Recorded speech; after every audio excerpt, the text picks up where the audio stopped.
Le mouvement Sauvons la RDC a vivement réagi à la décision de l'administration américaine d'imposer des sanctions à l'ancien président congolais Joseph Kabila, annoncé le 30 avril 2026. Ces sanctions seraient liées, selon les autorités américaines, à des préoccupations d'ordre sécuritaire et politique, notamment à des accusations de stabilisation dans l'est de la République démocratique du Congo et des liens présumés avec l'ASC en 23. Selon ce mouvement, ces sanctions s'inscrivent dans une logique politique influencée par le pouvoir en place à Kinshasa. Il accuse les autorités américaines d'avoir repris un narratif fallacieux attribué au gouvernement congolais actuel, un discours qui, d'après lui, ne reflèterait pas la réalité perçue par une grande partie de la population. Le mouvement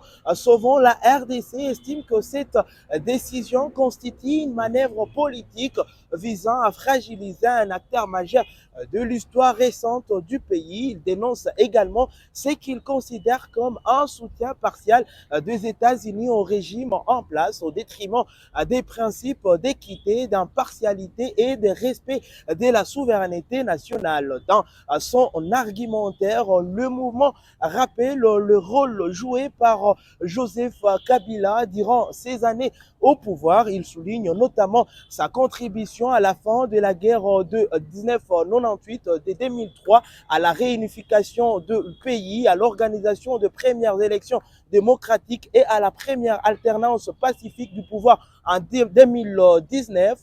Par ailleurs, l'organisation pointe ce qu'elle considère comme des contradictions dans la position américaine. Elle relève qu'après avoir soutenu la transition politique de 2019, Washington sanctionne aujourd'hui celui qu'elle présente comme l'un des principaux artisans de cette alternance. Elle critique également le silence des autorités américaines face à diverses allégations de violence des droits humains imputées au pouvoir actuel.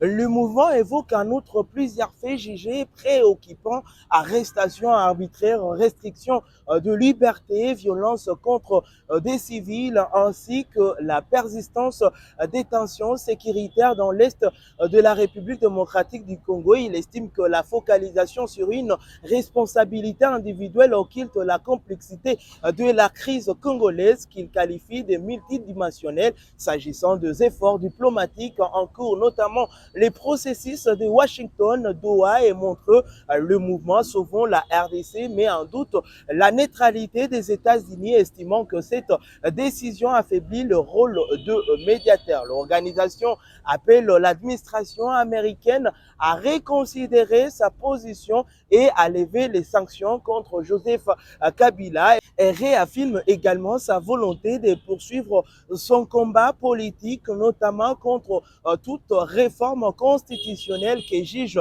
destinée à prolonger le pouvoir en place, tout en plaidant pour la restauration de la souveraineté et de la dignité du peuple congolais. Je suis Nzungu Chema, lui, pour les comptes de Voice of Kivu à Goma.